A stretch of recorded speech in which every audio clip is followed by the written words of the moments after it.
then is like it's like almost out of nowhere, just things start to work out in the physical material world. And not just work out a little Right. bit, but like just start going nuts. Yeah, it should because it's not like I haven't done the work. So also on the side of the banker, I've been doing the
no, I've done the work. Like, there's no more work to do. Like, now we just, the physical reality has to shift. And something you said was interesting, because in the way David was able to defeat his son is because he had an assistant. And don't get me lying about the guy's name, because it's very difficult to say, but let's call him a hit. Yeah, it's like a hitter, something, something. Anyway, a hit tells Absalom, which is David's son, hey, this is my plan. David and all these people are out in the wilderness. Let me go out there. Give me 12,000 men. Let me go out there. I'm going to confuse him and basically get him to go where I say. And when that happens, the 12,000 men will come, and they'll take out the rest of them, and this will be over. And so Absalom, being the megalomaniac that he is, he went to somebody else to get a second opinion.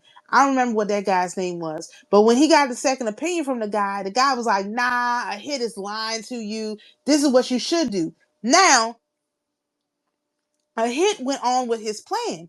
He sent a message to Jonathan. Jonathan is Saul's son, and David and Jonathan was like besties. Okay, so he sent a message to Jonathan telling them to go out to leave right away, go out to the river, cross it or something like that, and they would be safe.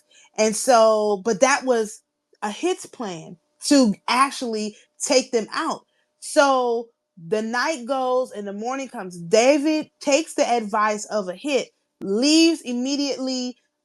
So the guy Absalom listened to, they sent their forces somewhere else. And so the next morning, a hit finds out that basically Absalom didn't listen to him. So he went back to his home, said goodbye to his wife, and killed himself. Whoa. Yeah, I know. For being a traitor? left field, right? He wasn't a traitor. Absalom didn't listen to him. If Absalom had listened to him and followed his plan, they would have been able to take out David and the rest of Israel. But Absalom didn't listen to him. He listened to this other guy. So it's kind of like when you find out that you've lost the favor of the king, next step is for them to Yeah, kill you. right. So Of course. he just basically beat him to it. So yeah, it's awful. Like, it's I was like, dang, that was aggressive, but that's what happened because Absalom didn't listen to him. So that could be what we're expecting. Which means if the king, whoever this king is, or the advisor to the king, takes themselves out, the king is coming next. Because right after that, Absalom is taken out. I didn't get to that part of the story because, again, like, my brain was starting to hurt. I'm like, okay, I'm gonna have to break this up into a few days because I can't even Yeah, follow the I'm story. getting confused with Jericho. I mean, these are two different timelines, right? They are, but they're parallel. Yeah, So we're right. talking about Joshua, and the reason why they're parallel is because they both talk about when Israel was basically being rebuilt. So when David came in, Saul was the king, and Saul committed a lot of bad things while he was the king, and so that's why he got in trouble. Actually, that's how he died, because Samuel from the grave through the witch cursed him.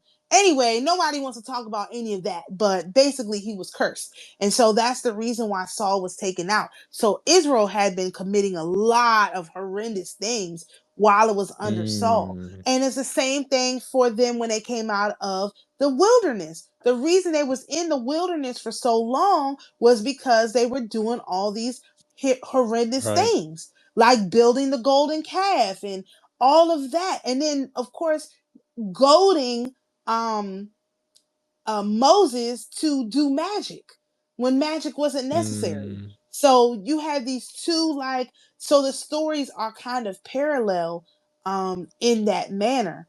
And so that's why they kind of go together. I know I keep jumping back and forth, but they're literally like different versions of the same story of when the people want a king so bad, like they want a king, they get the king that they ask for, then how does that king stay in honor? because if the king doesn't stay, like Joshua, he came out of honor immediately almost, because after, again, like I said, the guy took the thing from Jericho, and instead of like just taking it back and accepting his Yeah. apology, they literally Right. killed him. Like they shed blood. That's never the answer. Yeah, Like like they went no. they went insane on the serving God, but they were serving the deceiver. Because the Yes. thing is, like, how Yes. they They dealt with it seemed like they were very fervent believers in God, but right. they didn't Right. realize that that was not actually their God, like, it was a different God. Exactly. It wasn't their God. And so they're serving the wrong God. And so that's really, and the same thing happened with David. Again, in order for me to figure that out, I had to go and look at the Hebrew, because the Hebrew is going to tell me the original word that was used. And then I could see, wait a minute, they're using this word. That's not, they're different entities. And I said, well, how many different gods is it? One, two, three different gods, including the angel.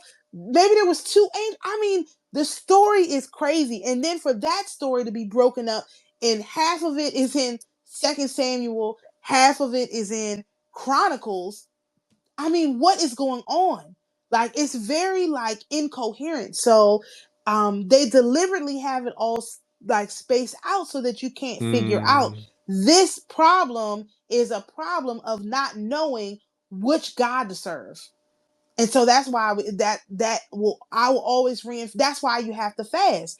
Like when you fast, you get closer to the one who created you. As long as it's done in secret, because if it's done in public, then you're putting on a show for the deceiver. So we're not putting on a show for the And it's deceiver, right? We are. it's Go interesting ahead. because, somewhere in Africa, there I keep getting this video of this guy that hasn't eaten in, like, 7 years, and he's basically, like, Oh seen my as a gosh! prophet, and they had, like, all these Of parties, course, and it keeps popping up on my X feed. This guy, like, I don't know, I guess he was, like, in hiding, or I don't know if they're pushing him in the US, but it's interesting that, like, his whole claim to fame is that he hasn't eaten in 7 years, which I don't believe that for a minute, but, uh, he hasn't eaten in 7 years, so that's exactly the opposite with what you were saying. Is like, right? you know, Exactly. you're basically making it into this whole, um yeah, yeah, it's a It's a show, right, show. it's a show, yes, right, right. And It so is a spectacle. when he Like, and gets you out can't of the do that. car, it's really funny, he, like, the way he moves, it's like he's making it seem like he really has not eaten for 7 years. Like Oh yeah, my he's very gosh! extra with his movements to make everyone feel like, Lord wow, have mercy. he's really suffering. Like, wow, he's really doing something impressive. Oh, he's so Uh-huh. Yes, holy. right. Like, no, actually, he's probably wicked, and he's probably not. He probably I eats think every so. day. Yeah, of Like course. Well, the thing is, he ain't so missing no they were meals. saying he hasn't eaten in 7 years, but then I saw some comments that they're like, "Oh, he eats some, like, fruits and juices only," or something like that. Basically, like, they're they're they're not saying the truth.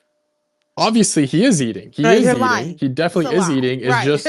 It's just he's eating in a way that people can convince themselves that he's not eating, which Right. is Oh, an he's not chewing. That's why I was like, no, you need to chew. You know what I mean? Not because I believe you, if something's going to happen to you, you don't chew, but it's to avoid that whole like, oh, well, I starved myself because I was just drinking raw milk. No, no, no, no, no. You still chewed, so you still ate. Like, it's just, you want to, when I say we sealed the X's, right? I say that a lot.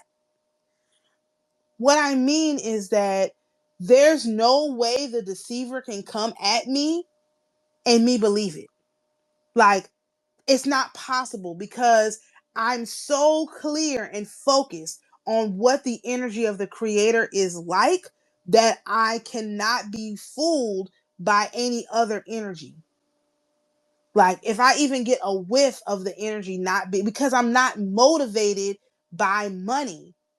Like, I'm not motivated by like making sure I can take care of myself above all. Like, that's not my motivation. My motivation is to get it right and to be comfortable. So because I'm reasonable in the way that I approach things, I can't be fooled. When you're unreasonable and you're like, oh, I want it to be like this, and or like how women are unreasonable with men, right? Like, oh, I want my man to be like this, and he's got to be funny and this and that, and what do you Six say, 6 feet, inches, six yeah, figures six is, digits, and six well, six what feet. 6 figures? Like, hey, come on, it's unreasonable, right? So when you're unreasonable, there's plenty of room for the deceiver to come in. But when you're reasonable, the deceiver don't have an end. So the deceiver can be trying to deceive you, but you're like, yeah, but I didn't ask for that. Like me all the time. It's like, oh, how are you getting this stuff right and this and that? Yeah, I didn't ask for that. I'm not asking to be right. I didn't ask for that. What I asked for is what I asked for, which is the money that I need to live a good life. I'm not talking about the nervous system anymore. Just what I need to live a good life. I have to live an opulent life. Now it's not just good. It has to be opulent. Because if I'm not leading an opulent life, I'm going to be a pauper. There's no in between. So that means I need to be living as rich and famous lifestyle as possible. So now that's a totally different, like, again, thought process for myself, and understanding that the closer I get to living like a poor person, I will be that poor person. And that's unacceptable for me at this point. And so I'm working myself up slowly, but it's like I need a boost. You know what I mean? And so that's what the feast on my behalf, that's what the feast is for, to boost me into this opulent living. Like, just force it in there, like jam it down my throat. Like, yeah, you're gonna be living like this, it's gonna be great and whatever. Like, okay, like, but I don't have a choice. And then I have to like be able to maintain it. So I have to have all these different little ventures and stuff going, because it just that's the only way that I can make sure that I get into that energy and stay in that energy. So I understand now, like, a lot of the stuff that I've been working on, why I've been working on it, why it matters that things are done the way that have already been laid out for me to do it, and not to go on a bunch of different paths. Like, no, it's really, really important to have a bank that's just printing money. That's what the bank is going to do. And I know how to do that. It's all like the thought process is all there. All that's missing is the initial funds to make it all happen. And then, my daughter said to me today, oh, you should run for the city council. I was like, are you? She said, yeah, you would like it. I'm like, I don't think I would like that. But she's like, yeah, you should probably do it. Like, oh my gosh, now y'all want me to be a politician too? On top of everything else? Like, come on. Like, this is crazy. So it's like, but the fact she would say that to me lets me know I'm getting into that energy.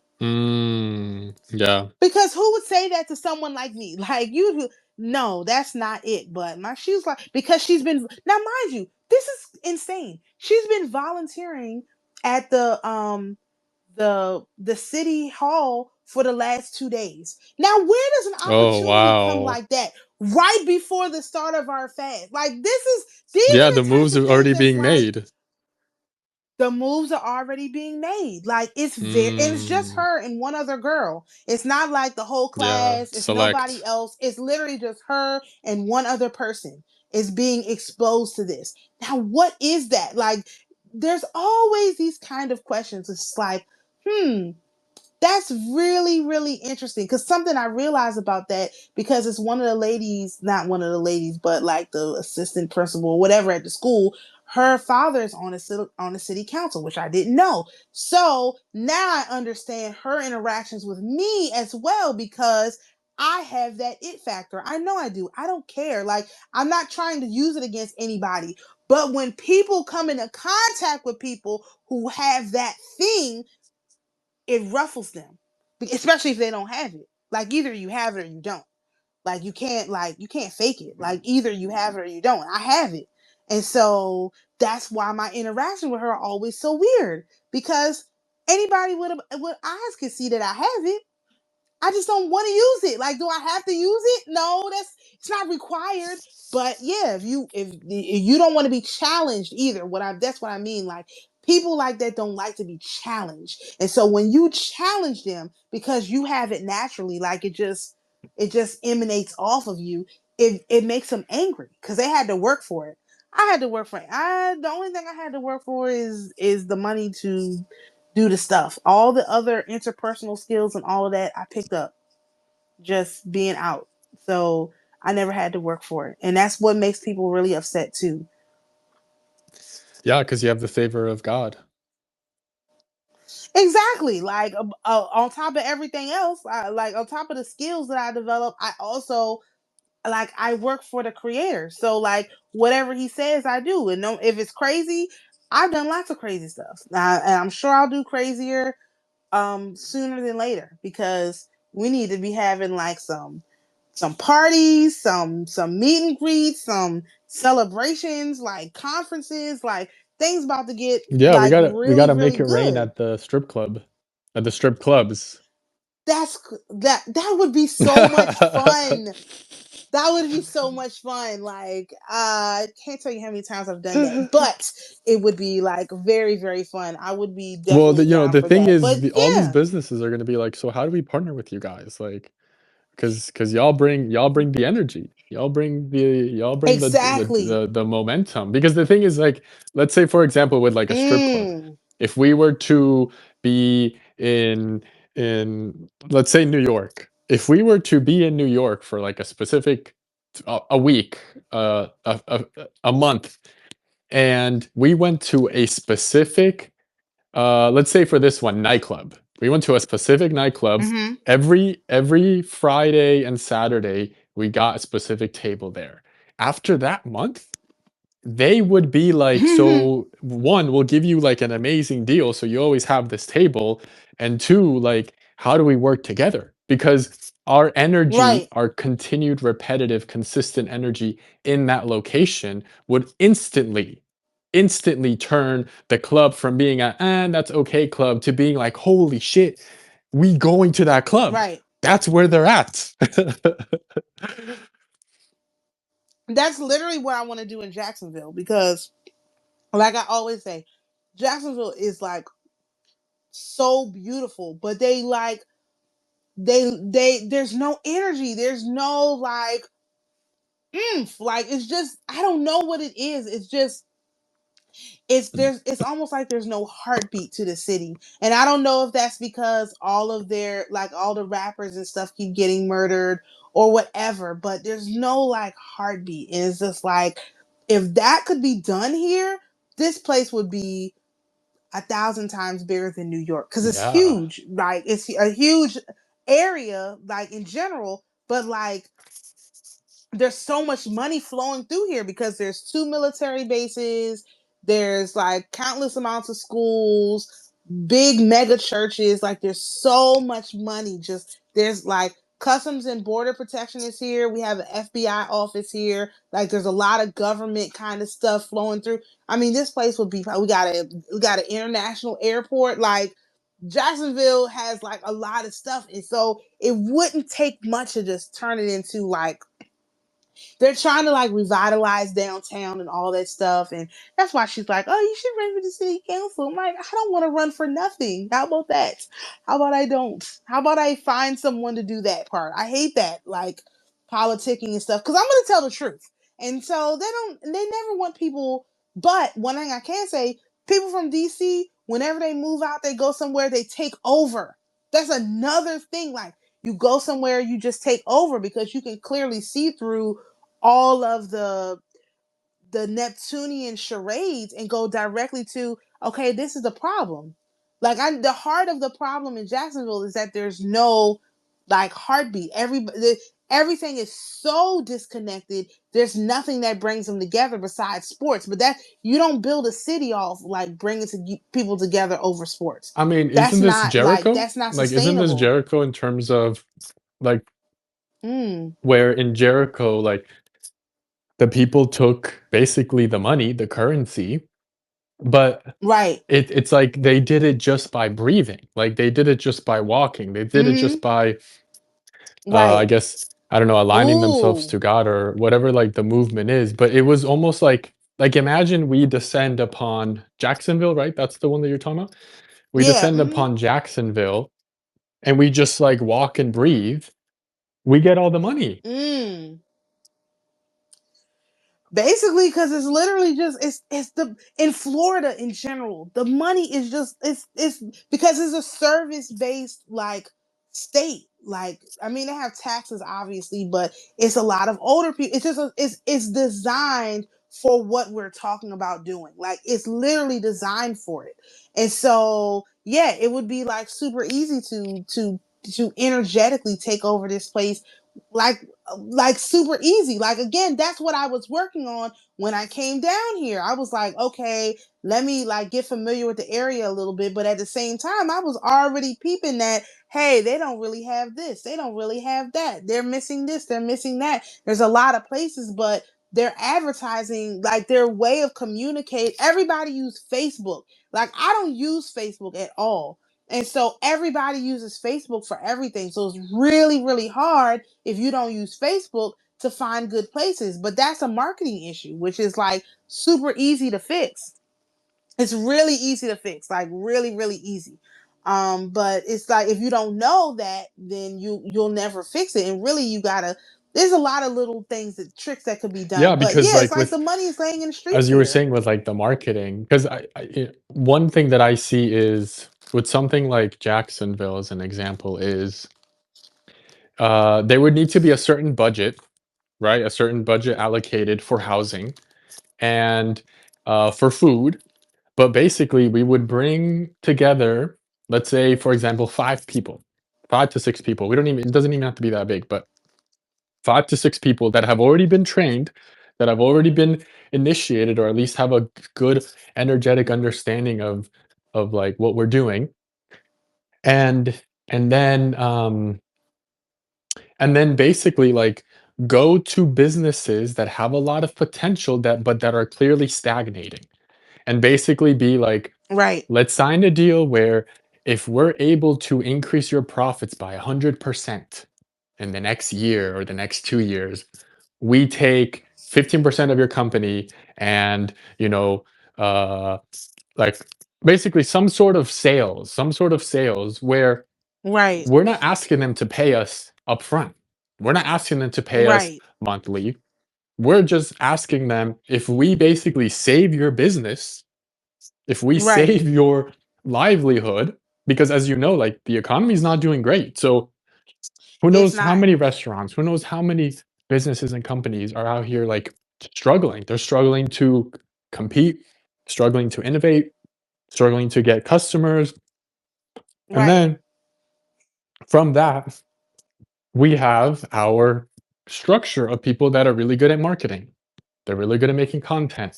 They're really good at uh, uh, promoting, making the editing videos. and Yeah, the stuff. editing, right? So Yeah, on the marketing side, we got the right people on the marketing, and then we have the right people on the energy.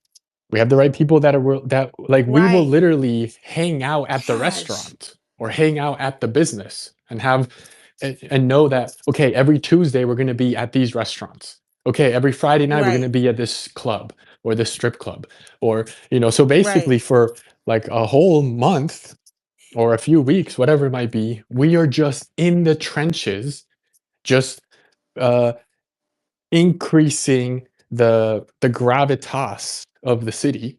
Mm, And right, what's the worst that can happen? The worst that can happen is, okay, that 15, $10,000 that we allocated for the month for lodging and for just food in general, okay, we spent that, but like what we're gonna gain, what we're gonna learn from that experience is gonna be insanely beneficial. exactly. Like crazy. Because I mean, and that could be Because replicated why did in the almost any yeah, medium-sized because city. Like it'd be Why did crazy. Jericho just give the money? And not, I mean, obviously I don't know the story well enough, but it seems like they kind of had to give the money, but it was like they just walked in. They just breathed and Yeah, they walked just in walked in and and took said, "Yep, we're over. gonna we're Yeah, gonna take the money. Thank you, everyone. We're not gonna take anything else because obviously, like that's your stuff. But like we took the value. We are the right, the ones that are able to dictate whether I guess something becomes a success or not. And with doing it right, both physically as well as energetically, if we're able to do it in Jacksonville or any of these cities, we can do it anywhere. And that's Yeah, kind of the whole point is we literally. don't have to be spending millions of dollars investing in Jacksonville. We just increase their revenues and contractually we get their company. 10% of the company, 20% of the Mm, company, 25% of the right, company, whatever it might be. And so then now we have advisors assigned to each individual client, each individual business. They didn't have to spend any money right, on us. We didn't have to spend any money in terms of, I mean, obviously we're internally have a specific amount of money that we're spending, but the people initially inside our operation, like they're doing it not to make money. They're doing it to support the structure. Initially to, right, obviously everyone's eventually going to get paid, but the key to this is initially at the minimum, this is all faith-based. So you have to have right, faith that you working on, let's say, the marketing plan of this specific restaurant and that specific restaurant and coming up with the strategies and how to help and this and that, that you are going to get rewarded. But for that to happen, you got to have right, faith. And I think right, a big issue currently in this reality is that people don't want, like, they will only work if there's money on the line. And what I've noticed is Which is to be crazy. powerful in this reality, you have to work for free. There's no Yeah, one's going to be like, "Oh, you want to be powerful? Let me pay you to be powerful." No, you got to put in the hours and work your ass off for free and not even know whether there's going to be any payoff. And the thing is, most of the time, especially when you're serving God, that's not even a thought because you're just right, doing what God is telling you to do, and whether there's money or not money involved, it really doesn't matter. So I think right, there's something with this exactly. Jericho and basically us, doesn't have to be obviously immediately, but like in the near future, being able to essentially just take over towns and cities. And I think your daughter saying like, "Hey, you're going to be in the city council," is very kind of great foresight in terms of what's to come. Because once you got control of the city, Yikes. obviously you're going to enter politics. You have to. Pretty much you don't have a choice. You can't be a big fish and not, you just have to. Like the Like how people will crazy? No one's demand it. doing this. No No. one's like, everyone is like, I mean, what I am talking about, if we were to do it financially, we would need at least 10, 15, $20 million to invest in these businesses. Private equity, right? Private equity. Right, that's what they, This is oh my literally private gosh, equity, but it's at a oh my level that is gosh. actually in alignment. Wow, this is the counter to private equity. Holy Yep. smokes. Wow. Well, that, I mean, hey, And we said to squash look how them, big so they these have to be replaced yeah, with look how big these something. companies, these private equity firms are. Imagine if they actually worked. Lord have mercy. There is, I mean, this would be like amazing. Well, it is amazing. I know it's going, I mean, I know this is what I was thinking about. I was just, again, always I'm thinking much smaller because I was looking at a property in West Virginia because my dad lives in West Virginia, and it's like an old um like they do weddings and stuff there, and they only wanted like 1 million for it, which is like nothing for this property. It's so beautiful, and I was like, man, I should do like a black family reunion because like black people have family reunions every year. I don't know like about other people, so I'm not even trying to. I just don't know what anybody else does. We have family reunions every year, but we don't have like a big.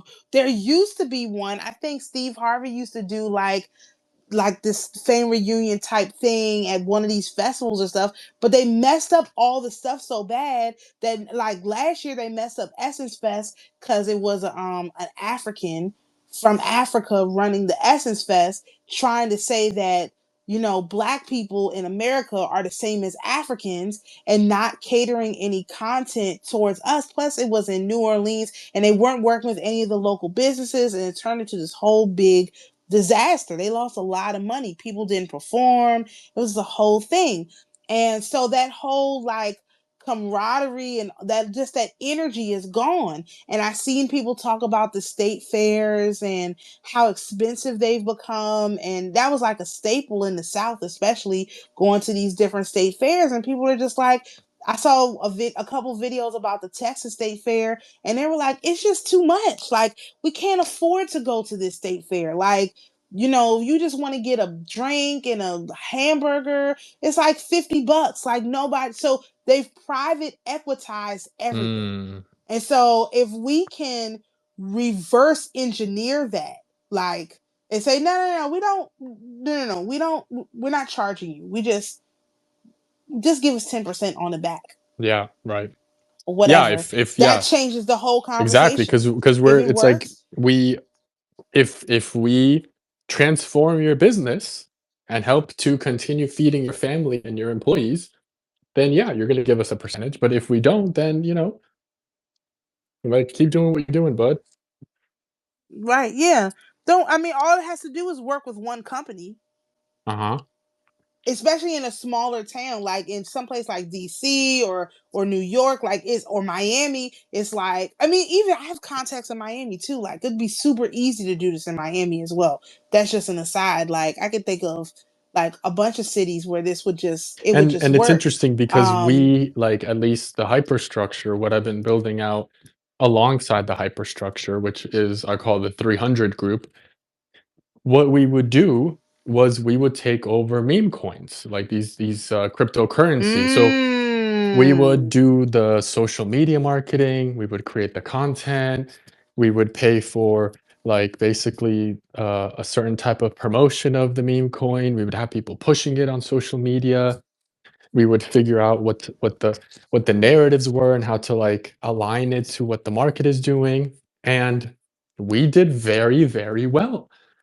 And then towards wow. the end, where when we were reaching our peak, like when we were about to hit it really big, probably make a few $1 million clean, then the cabal, what I call the crypto cabal, these scammers, these manipulators came out of nowhere and co-opted one of our meme coins and basically like Oh with no. all their backing just completely pumped up their token and we weren't at that level because one we don't Right. manipulate we don't Right. do this shady shit so and they had the fucking money they had the backing like they knew how to Wow. manipulate and we were not willing to manipulate in any way as well as we were not willing to play dirty. They were willing to play extremely dirty. So that all fell apart.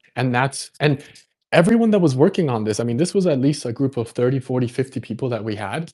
And out of those, we probably had like 20 to 25 active, like round the clock. I was sleeping 4 hours a day. Wow. I was working so much. Oh my gosh. And everyone was not getting paid. They were getting paid in the way that that was their investment. They were invested in the meme coin. So if the meme coin did well, they fucking made money. And it worked really well. It worked Right. really well for a while until the market kind of basically been in a bear market the last, I would say, the last few months, the last 6 to 8 months. But this type of model works perfectly in what we're talking about when it comes to these cities, to these towns, because what we're Right. essentially doing now, I think I still do think money's gonna have to be involved, but it's the same mechanism where everyone provides their value and we all basically like work closely together where it's like a cohesive guerrilla group. So it's like everyone's Mm. doing what they're best at. Everyone's working together. Obviously, we have a specific priorities in mind, but it allows a flexibility where the right people shine. And What it also seems like is taking it out of the digital world and putting into the physical world. So the same thought process that you were doing with the meme coins, but treating these businesses like meme coins, yes, which is yes, like yes, quite exactly. Right. Because interesting. yes, exactly. Because the meme coins had no, they didn't really have value. It was a meme, but Right. we were still able to Right. generate value out of the meme with the tactics and just the way the market was. But now we have an actual businesses with actual value. And now all we have to do Right. is just make the meme hot. Right? That's what we're doing. We just Right. make the meme of the restaurant Right. hot as fuck. And now everyone's talking about it. Now we have Keith Lee traveling down to go Right. in and review it. And then here you are Right. as the banker managing all the contacts, this and that. Like, so I think the key for something like this is we don't get married to our position when it comes to, like, in this situation of, let's say, taking over a city. Because what we're essentially doing is we're laying out the foundation, we're laying out the infrastructure, as you said, so that someone can take over your job. So Right. your job, let's Exactly. say in this campaign, for example, would be, managing all the contacts and doing the reach out, and basically, one of the ways, like client management. So making sure that they're happy, making sure that everything is going smoothly, handling the paperwork, the contract, this, that. And then we'd Right. have someone else that would be more geared towards, let's say, like the marketing. But we run it initially, setting the foundation, the framework, so that someone can come and take that over so that then we could go to the next city. Or should not be doing any of that, really. Obviously, it's important for the No. banker to create the framework to understand what is being built, but, like, the banker is the banker. The banker manages the money. The banker is not really getting too involved in these businesses as this structure develops. Right. And that's hard for people. What I notice is that, like, when people get access to this level of energy, they actually like go crazy. And so it is going to take like some learning how um really find people who can, who have this level of not necessarily find people to um compel people to this level of energy, so that when we back out and the next group, like whoever's going to continue the management on this thing, steps in, they already have this. And this is like goes into this whole thing of training young people, because it's kind of hard to get an old person to change. But if you've got young people, teenagers, and this is like their job out of like high school, then you got a totally, you're in a totally different ball game here. And it's like stuff that they want to do, stuff that they actually like to do, socializing and all of that. I mean, I'm always talking about working with teenagers and young people in general, because they're going to be the easiest ones to explain how this system works, and then just let them go wild. Because this is something else I was thinking about too, or have been thinking about. When you're a young person, like before you get to 36 especially, you don't necessarily have to control where your energy goes, right? You're just supposed to be going crazy, putting your energy out there. When you turn 36, that's when you go through the dark night of the soul, and you start to pare back parts of you, and not necessarily get rid of them, but refine them. But until you turn 36, you're supposed to be like sowing your wild oats, flinging your energy everywhere, just doing whatever like comes to your mind, so that you have the access to all of these different experiences. And I feel like that's something that like the boomers, they didn't just stay home. There was a war, so they were overseas, and they were here, and they drove across country with no cell phone and all of this different stuff. Like they did lots of that lot they lived a full life before they even got to 36, most of them. And so when they did start to get older, they brought all of that experience with them. And I feel like a lot of young people are not really getting that living all of life experience, because everything is so expensive and it's out of reach, and all of the crazy stuff that's going on. So we tailor this towards like young people and bring them in early, like as interns, to kind of like watch what's going on, let's see what you think or whatever. Then it really like builds itself out. Yeah, because You don't even have to the do a lot of sky's the work. limit. You want to get involved in the marketing? Right. Okay, we have someone there to support you, to train you, to kind of help you understand the ropes. And then once you get the ropes, it's all about initiative. You want to take the initiative. That was the thing with the 300 group that I built out, is like I was not telling people like, "Oh, you got to do this. Oh, you got to do that." It was they were seeing me put in the fucking work, And they were like, "Okay, I gotta get involved. Let me do this, let me do that." Now, I learned a lot in terms of, like, I ended up, it was too, like, basically what I realized is there was only really, like, 10 people that did all the work. And then you had, like, 60 to Mm-hmm. 70 to 80 people just there kind of just trying to ride off our coattails.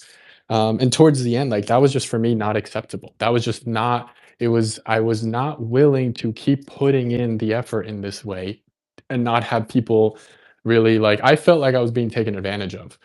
But in this Mm. type of situation, like right now, young adults in particular, and I would say millennials, like, they're looking for a change. They're looking for a mission. They're Right. looking for a way to experience life without breaking the bank.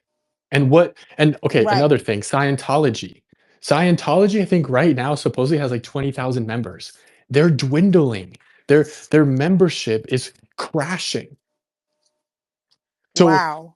how can, like, how can something as powerful as Scientology that has all this money not be able to attract people? That's crazy. So what we are doing basically in many ways is doing what Scientology wish they can do. Now, obviously Right. Scientology is extremely misaligned, but what we're doing is, like, kids want to go on missions. They want to spread the good Right. word. They want to uh, be impactful, be powerful. And so what we're providing them in this specific kind of private equity, like, this is like the private equity side of the empire, is Right. like, we're going to give you structure but at the same time give you total freedom to Right. elevate. And then as you keep Right. elevating, well, you're going to be given more responsibilities, and as you get more responsibilities, obviously you're going to be well rewarded for that. Right. Because that's all it takes. I mean, again, and it's not even like a lot of money. No, The problem nothing. is everything thinks that it's a lot of money. It's really not. Well, It's the thing just is they don't about got the vision. People don't got the vision. no, they That's don't. the issue. They don't have the They, vision. because you know how easy a billionaire could do this? I Instead, mean, they could. billionaires right now, I don't know if you've looked at Network School, if you heard about the Network School. No, I haven't. So it's some Silicon Valley funded school, based out of, Oh like, God. near Singapore, in an actual, like, Here we go. abandoned city that was built for billions of dollars, and, like, no one's living there, which is just kind of ironic. But so this network school is, like, super well backed, and, oh, you get to travel to Singapore and stay with us, and we're gonna do school and this and that. Like, they're trying to create, and they're trying to improve the education system from within. In terms of, like, You can't do that. they're not creating a new system. That's what we have to do. We have to create new systems because the present system is broken. So what this whole private equity thing is, this is the education and a financial engine in one. Right. Yep. I mean, this stuff is not hard. The fact that they could do this, right? But again, we're talking about giving people freedom. Like the empire is about freedom. Like we don't want slaves. And so all they would have to do is give up their slaves. And these people simply they just don't want to give up their slaves. Their slaves are more valuable to them than anyone else, than anything else. And that's the reason why they can't solve these problems because they will not just move away from the slavery. They just can't seem to give it up. And so that leaves a huge opportunity for us because it really, I mean, none of this stuff is hard. Like, that's the crazy part about this. Like, some of this stuff, like, I have plans all the way back to 2007, 2008 that encompass all these things that we're talking about. Like, I already have business plans written. All I gotta do is dust those suckers off, update them with the new stuff, and keep it moving. Like, I don't, it's not even going to require even sitting down and writing a new plan, which to me is also crazy, which means I've literally been preparing for this my whole entire life. And that's a little overwhelming because I have a lot of stuff written down. And if like even 1/4 of the things that I've written down like actually gets implemented, this world cannot possibly be the same. It would be impossible. And it would change everybody's life, and it would be fast. Really, really fast, because it changes people's mentality. You go from again, you not it's not about lack or abundance in this particular case. It's more about you go from being a passionless person to being a passionate person. The passion in life is what is missing. And when Right. that is brought back with full force, then things change really fast. But you have to give people the space to engage in that passion, and that's really what's missing. No one has a space to be free. Every space has a toll booth put on it, and you just can't do that. You have to let people be free. And to me, if that comes out of this, then I think that it all of it was well worth it, because the fact that so many people can't even dream a big enough dream that will motivate them to get up every day, and people are just getting up because they have to, is it's quite sad. And I feel I'm very sad about this stuff. Like, every time we get on here, I'm like, how you doing? It's time to go. Like, we're ready. Like, this kind of thinking is enough to wake you up every day and say, okay, what am I working on today? Like, when you go to sleep, like, what am I Uh-huh. thinking about when I Yeah. go? Like, I'm going to sleep and I'm like, hey, where's the money at? And I'm yelling at everybody. Y'all didn't bring me this money. Who do I have to go fight to get this money? Like, this is like, it's consuming. And to think that there are people older than me who have never had this feeling, is it's really sad. Like, it's very frightening. There, to think that there's children who didn't feel this as a child is also very upsetting, because like I've always been passionate about things. Like, for my whole life, I've been overly passionate about everything, but always.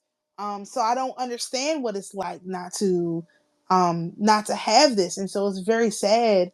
I feel bad that parents are not like forcing this on their kids, but it's like the parents don't have it either, and they can't teach you what they don't have. So it's a horrible system all the way around. Yeah, so it's gonna be super exciting when, and so, I mean, you asked, I think, a few days ago, like, I gotta figure out how to get the people, or I think it was the men, you said the men or the people in my empire, like, jobs, like, how to make money. Yes. Yeah. And this is it. This is how the Yeah. money's made. Well, look how fast that answer came. That was on Sunday. Talking about that was on Sunday. I was up like all night that night. Yeah, it was Sunday. So a day Uh-huh. ago, I asked the question. The answer has shown up in the most And so in terms miraculous of, way. like, documentation eventually, and of course, like, this is all, like, I'm putting it out there because, like, it needs to be put out there. When it happens, like, I really don't care. It's gonna happen in divine timing when it's supposed to happen, but, like, essentially, we're gonna get to a point where we're gonna have the documentation so well that it's like, if I was to send special operatives into the jungles of Venezuela, I have the care package in terms of I know the guns Right. that they are gonna need, the grenades, the first aid kit, the strategy, Right. the plan, and then we drop them off, and they know what the fuck to do. So that's gonna be the Right. same when it comes to the documentation, because 'cause we're gonna have people in the UK, we're gonna have people in India, we're gonna have people in China, we're gonna have people in South Korea, we're gonna have people all over the world, and but they maybe only have 2 or 3 people. Okay, well, here's the Right. care package. This is how it's done, where you could start with 2 people, 3 people, and basically take over your town, take over your Right. city by going, following this strategy. Maybe that means going door to door, or finding the businesses that are not doing too well, that are maybe uh, mom and pop stores, and working with Right. them, and doing this and doing that. So, like, it's almost like what we're able to do is in a decentralized fashion, Mm. impose this guerrilla warfare, economic warfare that they can't stop. What are they going to say? We're terrorists? because we're Right. helping the businesses, we're helping like the local culture, we're out here running the game. Like they can't tell us Not shit. only We're that, like the new everything's going to Jews. be We're the public. new Jews. Well, yo, we're the new Jews. We're the Yo, new I'm Jews. gonna be saying that. These people gonna be mad. But you're right, as long as it's public. See, this is again, we talked about this like one time. The whole public versus private versus secret. There's no company that's having these meetings publicly. Like you can listen in on certain things, but they're not having brainstorming sessions publicly. Like I want someone to try. Actually, it would be a huge favor to us if someone would Uh-huh. try this. Please, please. Yeah, please copy us. Go and go forth and prosper, as they say, right? Because that's the thing. Exactly. When Like we this would when we are in alignment, it's not about who did it or who's doing it. It's about the fact that it's getting done. And obviously in this exactly. empire, like if no one's doing it, well, and the thing is the fact that we're talking about it, people are going to start doing it. Like it, and the Yeah. thing is you're seeing it. You're seeing these influencers going to these local businesses that are basically on the verge of being closed, and through their promotion of inviting their friends over, and they do a video of the place, and like from their clout on social media, these businesses basically are able to be potentially, not all the time, but a lot of them become very successful. Like you were saying with Keith Yeah. Lee. Keith Lee out Yeah. here making staples of restaurants. Yeah. Like Almost and for at least a few years cementing their place in the restaurant scene of that town, of that city. with his limited taste buds. Because the boy does not like he's so limited in what he likes and doesn't like, and his taste is so limited. So even I mean, this is just proof that like God is going to use whoever he wants. Okay, so I found the scripture because this ties in. It says, for to everyone who has, more will be given, and he will have abundance. But from him who does not have, even what he has will be taken away. That's the scripture. For who already has, even more is going to be given to you. But if you don't have, even that is going to be taken away from you. And this scripture, it talks about the Mm. it's the parable of the talents. So it wasn't Matthew, but it's the parable of the talents, which in this parable, there was a one uh servant who got one talent. They took that talent and they buried it. And then when the master came back, he said, okay, to the guy with 5 talents, what'd you do? He turned his 5 into 10. The one with 2 talents, he turned his 2 into 4. The one with the 1 talent, he was like, well, I was scared because I know you sell where you did not buy, and you sow what you didn't reap, and all this stuff. And the master was like, well, wait a second. If you knew I did all that stuff, why didn't you at least take that talent to the bank and so that I could collect interest? So in this is the parable in this version. He cast the unprofitable servant into the outer darkness where there will be weeping and gnashing of teeth. So this is the one they cast into the outer darkness. It's 3 versions of this particular parable. Another version, they kill the guy, and the other version, they take it away and put him under the charge of the other one. So you can tell who is the more aggressive storyteller of this when it comes to money, and it's Matthew. Matthew is like, nah, he gonna be cast into the outer darkness, which is what I said that we were gonna do with these entities, cast them into the outer darkness. Because if they're not doing what if you've been given a talent from the creator and your talent is to go and help whoever is in your charge, and you don't do that because you're worried that you're not going to do a good job, you need to be cast into the outer darkness. So that's where I got that whole like talking about it like that from this parable, this version of this parable. Wow. Okay, yeah, I mean, I think this is so I think we got the Holly Jolly operation Yep, down and set. Um good. and I like that we were able to hash out a lot of this like on the private equity side, like kind of the future of private equity. and like Right. what does it actually mean um to privatize. Well, I don't really know what private equity stands for, but like basically to be able to get paid in equity for bringing about value. um Yeah, but that's what private equity is. That's what they do. They find businesses that are kind of like on the verge. They go and they make them an offer to buy out a portion of their business in exchange for a percentage of their profits, and then they go in with their weird, like, everything being micromanaged, just like with this whole Cracker Barrel fallout. Like, yeah, we need to change the logo.